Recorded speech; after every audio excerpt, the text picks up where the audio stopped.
Your media, where you are. Do you sometimes feel a compelled connection to somebody and you just feel like you're attached to this person and you can't let it go? Because energetic cords, they flow within us. An energetic cord is a structure made up in your energetic body that can be expelled and released onto a subject. And a subject being a person, a thing, a home, an animal. You get what I mean, right? Today, we are diving into those bonds and ties created energetically. Soul ties. So you better stick around. Shalom, my soul family. What up? I'm so excited to have you with me today. Thank you so much for taking your time and data to watch and join the show. I'm so happy and delighted to be back with you once again here at Your Media. My name is Phumudzo Phumpie Munonde. And if you are new here, I don't know what you've been doing with your life, but it's fine because you're here. This is the Spiritual Bar. The Spiritual Bar is a safe space for us to cultivate and find our healing and spiritual awakening all through everything: holistic wellness, spiritual development, law of attraction, everything that brings us closer to God. Because you know why? The intention is ascension, vibrate higher through shalom. I'm so excited for today's episode because we're diving into soul ties, which is a conversation I've been wanting to have for the longest time with my lovely guest today. So to help me dive into this conversation, I have a lovely Rose. She's as gorgeous as the first flowers of spring and warms my soul like a delicious cup of tea. And she's also the face behind a Christian-based clothing brand. Her name is Riecey. Please help me welcome her to the studio. You're too Hello, kind. You are Riecey. too kind. What a beautiful introduction. You deserve it. You deserve so much more. Thank you. I'm so excited to have you here. How are you today? I'm great. I'm so excited to be here. You know, we've been planning this for the longest of times. Right, So, right. It's amazing to finally be here with Yeah, I'm so thankful. you. Same. So for those who may not know, just give us a little background on who Riecey is and your brand, Risen. What do you guys do? Okay, so Risen was created as a clothing brand. It is a clothing brand that represents Christianity as a whole. The reason it was created was we understand that throughout the youth, you know, younger generation of people, there's some sort of stigma, some sort of embarrassment, some sort of shame where they can't openly, you know, express their love for God because, you know, there's always the voices from the outside whispering that that's boring, that it's not as fun, you know, being, you know, a part of a church than being a part of a gang or being a part of a crew or being a part of, you know, partying and drugs and, you know, not being like, not everybody wants to stay sober because it's like, it's not fun, you know. And when Risen was created as a clothing brand, the whole idea was to break that stigma because it's absolutely okay. It's fun being sober. Right. It's amazing being in the presence of God. It is a beautiful thing to, you know, fellowship, to be with other believers. So why would you choose to be rejected, you know, by people who prefer to party then when you can be accepted by your own? So I think, you know, by like wearing that on a hoodie, wearing that on a t-shirt, it allows you, you know, to also identify the other believers that you can relate to. And we're like, friend. But yeah, that was the reason for Risen. It was created to firstly spread the gospel, secondly, you know, break that shame, be open about who you are, what your beliefs are. I love that. I think it's so beautiful and encouraging because everybody's spiritual journey is different. Exactly. And it's not linear. Yours will never be the same as mine. How I experience God in my life is not the same as the next person. And it is okay. It is okay to go through your journey unashamedly so. So I am such a stan Exactly. of you. Yeah. Thank you. So soul ties. We have so much that we want to talk about today. So we might as well just get right into it. In your experience or in your own words, what would you say are soul ties? Is a soul tie? So soul ties, you know, like we discussed off stage, it is a very broad topic. It's a completely broad topic. So we'll start like on basic grounds. So firstly, I think to fully understand what a soul tie is, you need to understand that it is an exchange of energy. A lot of people always relate soul ties to sex, which is one form of a connection. Right. It is one form of a connection. What happens is God intended sex to be, for a man and wife. It was a covenant. So what you basically do when you get involved with somebody on that intimate level, you're giving yourself to that person, and that's when the exchange of energy takes place, right? Because the Bible says that the man and woman shall become one. So that's how the connection forms. That's the formation of that connection. Exactly. And on that point, you're totally right, because during intercourse, there is a hormone excreted called oxytocin that's called the bonding hormone, and that is what leaves a person feeling attached to somebody. So that's soul ties, like you said, the energetic transfer and brought about from an emotional intimacy or a spiritual connection that was physical in a sexual manner is one of the biggest 100%. Ways. Then there's also the wording, what you confess with your mouth.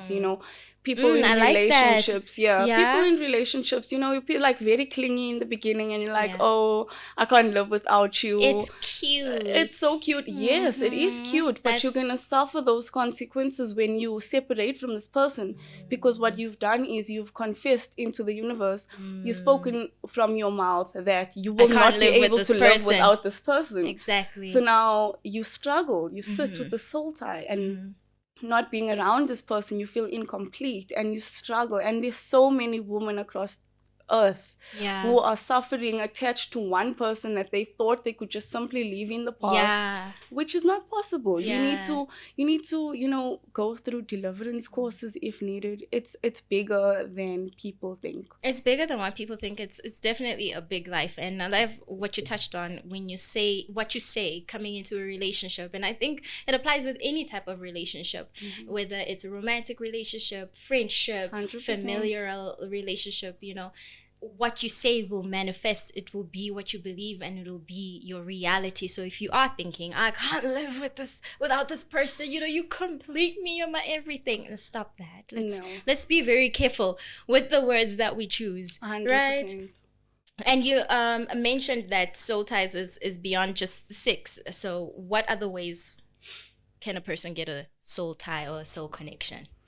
I think, like I said, what you confess with your mouth is also another aspect, because what happens is you've convinced yourself to believe something now. You think that if you, for whatever reason, have this person no longer in your life, your world is going to fall apart. And that is a terrible place to be in.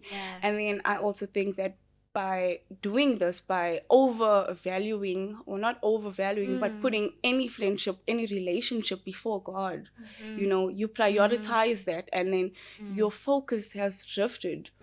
So naturally, everybody who suffers with the soul tie, they do call on to God, but you don't know exactly what to ask God for, because a lot of people are not even familiar with the term soul tie. So they don't even know. All they know is they're feeling incomplete.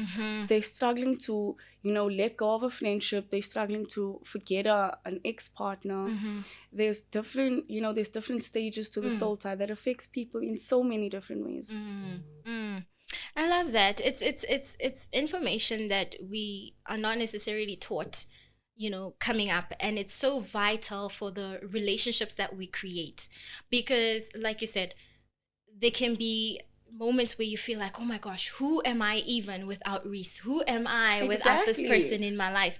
And that right there, that attachment to being like, okay, if I'm not with you, I'm not sure who I am. I don't know who I am, because I've created an attachment to my identity that is connected to you. And this can be even with family, right? Like, I'm nothing without my mother or my father or a sibling. Or even friends, right? And you get so attached to what your family says about you, what your family says you need to do in your life. You can't even make one decision without consulting anybody in your life. Those are certain energetic cords that we sort of create ourselves, because we are searching for that completeness, because we are searching for that wholeness that can only come from the Most High. Exactly. But we're looking for it in things, in objects, in people, or in sex. And there's this one sermon by Pastor Michael Todd and he was talking about, I think it's called Lay with Fire, correctively speaking. Yeah. And he was speaking on sex as well, and how God created sex. Sex is meant to be a beautiful thing, like you said earlier on, between a man, woman, husband, wife, and we as humans have perverted it so much. Yeah. We've perverted it, and I believe that sex is meant to be a spiritual form of worship to God, when done right, when happening in the right circumstances and all of that. And we've perverted it so much that we don't even know the truth about it. We don't teach the truth about sexual relations. You know, you can be told, okay, you can get a disease from somebody, or you can get pregnant, but there's deeper things that you're taking from that person when you have premature sexual relation with somebody. Everything that you have, everything you are is now going to be exchanged with me. Exactly. And right? What happens is, you know, on all your good habits and, you know, all the good things that come with you, is it really worth just giving it over to just anybody? You know, God has blessed you. And now, not only that, now you're developing, you know, other people's personalities, you know, especially for like the people who don't think anything of it, who can lay everywhere. You know, that's a dangerous game to be playing, because the more you're giving over to other people, the more of yourself you're losing. Right. And you start picking up on everybody else's personalities. In the end, that's why people, you know, they struggle. They're like, I don't even know who I am. I'm just confused. I'm lost. Unfortunately, these are spirits that were transferred over. Exactly.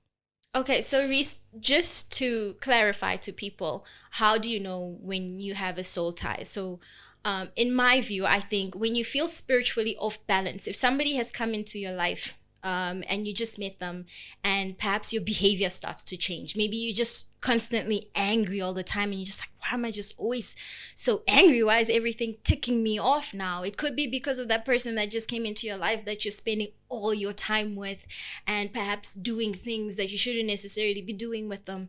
And you feel off balance, or you feel like, the things that were happening in my partner, my boyfriend, whoever's life is now, everything is happening in my life now. How did I get all of that? Like, all of that is now transferred to me, right? So I think, you know yourself. You know how God has created you. You know yourself. You know, between God and yourself, you are the person who knows everything about yourself. And you know when things are starting to change. When you're sitting randomly and now you have a perverse thought. You know, like, that's not mine. You know, or you start to have these insecurities that you didn't have before. You're like, okay, this is not mine. You know, you start to pick up on things, habits. You know, suddenly you don't close the fridge. You know, like basic things. You know things about yourself. And then when you start to notice that these things are changing, you know, these things are deeper than like the surface. You know, these are like habits. These are suddenly the way you think, suddenly the way you speak, the way you act around people. Your respect is dropping, or, you know, these things get carried over in that way. So I think, exactly. So I think those are some of the ways you can identify, you know, look, this is not me. This is, I've picked this up somewhere. You know, I mean, spirits get attached to you all the time. You go to the wrong places. And we are spiritual beings to begin with. And we are all connected to begin 100%. With. So that's why it's so easy, I believe, for you to get somebody else's energies, to get somebody else's vibrations onto you now. Yeah, exactly. And people think it's just fickle transaction. There's somebody I once had a conversation with, and they were telling me about a soul tie that they were struggling with, a person that they were in a relationship with, and they had intercourse with this person. And then all of a sudden, all this person's dreams were coming true in the other person's life, and nothing was working out for them. And they were conversing with me and telling me how they find it so odd. And I'm like, how much time did you spend with this person? How much do you think you've transferred onto this person? It's not rocket science that all of your inhibitions and the things that you've been wanting to achieve has now poured out onto somebody else. So that's the thing. I think that there's positive and negative energetic transfers, right? So you can take on the negative things. Excuse me. You can take on the negative things from somebody, but you can also take on positive things. Because with some people, you'll hear they say that, but this person, I can't live without them because my life has become so good. Because now I can't see myself without them, because whenever I am with them, I feel like, I'm elevated and I get all these ideas. They spark me up. It's a spark. It's that connection. Yeah, but I feel like that's also a really dangerous place to be in, because that's great until the person is no longer there. So does that mean you what's gonna happen now? You're gonna drop because now you're not elevating anymore. The person is not in your life anymore. What does this mean for you? So I feel like it's great to have, really good positive relationships with people. Yeah. But I feel like the moment this person is before God, this is where you're going to start creating a problem for yourself. And you may not see it now because they're still in your life now. But what happens when they're not? Yes. What do you fall back on now? Yes. So, yeah. 100%. It's been 100%. It's all about bringing your 100%. Guys, we're not 50-50 nothing. You must be 100%. So you must know yourself. Exactly. Nobody else should be pouring into you except the Almighty. I believe that's 100%. My opinion. I mean, if you're staying rooted on your own, nothing that happens is going to affect you. Yeah. You'll stay grounded. And that's fine because, God is never going to leave us nor forsake us. So that's one thing we can trust to never change. Whereas people are constantly changing. I could hurt your feelings by saying something, the wrong way. Right. Something that I honestly just genuinely wanted to bring to your attention. My tone could have threw you off. And now what happens? A grudge is built. Enemy number one. Exactly. So it begs the question. Okay, so somebody watching this right now saying, yeah, I can relate. Yeah, I feel that way about this person. So then what do I do? What do I do if I've taken on some negative energetic transfers in my life? How do I break off these soul ties that I may be bound to? So because it is a spiritual thing, naturally you'd have to go into the spiritual world to deal with it. Right. It's not something that anybody can come to you with and say, yeah, drink this. This will solve all your problems. I mean, you could, but really. So naturally, I think you'd have to go to the source. Right. You're going to have to go to God and you're going to be like, Lord, firstly, I repent for what I've done. I repent for, putting this person on a pedestal that they shouldn't have been idolizing people. Exactly. Yeah. And then I think that will be your first stage. And then open, God knows you, just go to him with an open heart, a genuine heart, and be like, Lord, I am sorry. I did this to myself, but I need you to fix it, And then you go into that, and then God can heal you, You start prioritizing yourself again. Let God rebuild you. And then what happens is you get filled with spirituality again, but you've got to make sure that you're not going to go and give that away again, Because yes, God is merciful and he's graceful and he's going to keep restoring you. But I mean, grace does run out. Yeah. If God can see that you are constantly putting yourself in the same situation, it causes a problem for you, Yeah, I definitely love that. So, coming to the source with a prayer and a clean heart to turn away from perhaps the lifestyle you may have been living, just taking on everybody's energies and passing around all your energies is very important. And I think you also mentioned something else earlier, knowing yourself, knowing yourself and allowing only one thing to fill you up, to be influenced by the person that created you, guys. Let's just take it there. I think also in my experience, intentively meditating on this, intentively putting your faith to work, because it's one thing to just pray on something and expect a magical fix. There's no magical fix. You also have to get yourself up and learn yourself again and do the things that are not going to be repetitive of your past life. Do the things to lead you to the person you know and believe you're created to be, right? And even with doing so, I think self-love, that's where it comes in, self-love and self-care. So things like, I believe in things like taking cleansing baths with salt, because water is a healing element and it's from God. It's natural element. So I'm not saying now sitting in that bathtub is going to eradicate Solve the everything, but it's a problem. combination of everything. It's a combination of that faith work, from the prayer that you said, meditating on it. And I think another practical thing that might help people is, if you feel you are a little bit dangerously or compelled in this attachment to somebody else, perhaps an ex or a current or a friend or a family member, I think if you also write out a letter, you don't have to give it to them.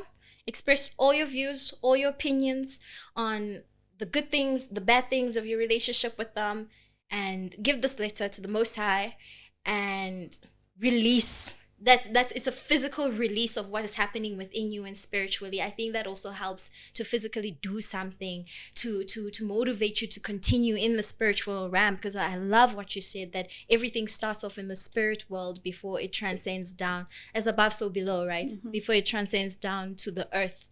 And yeah, I think actively putting that faith to work by doing things, not just sitting around. Yeah, and I think also, surrounding yourself with the right type of people Yes. it's vital, because if you believe that you are struggling with the soul tie and now you go deeper into your spirituality, but you're still around people who don't even believe or know what's going on in the spiritual realm, you're gonna feel lost. You're not even gonna be sure. You're gonna start doubting yourself. And how do you fix a problem if you're not 100% sure that's the problem? Yeah. So I think also who you surround yourself with, like somebody to encourage you, somebody to be there to pray for you. So it's so important to have friends who intercede for you, where they also go before God and they're like, I need your help for my friend. She's struggling. Exactly. And don't be afraid to fast, my loves. Yeah, don't be fasting. afraid to fast. Fasting is not just I'm starving myself of the food. Fast off of certain friends, certain sites that you're visiting that you shouldn't be visiting, things that are just moving you backwards instead of forwards, right?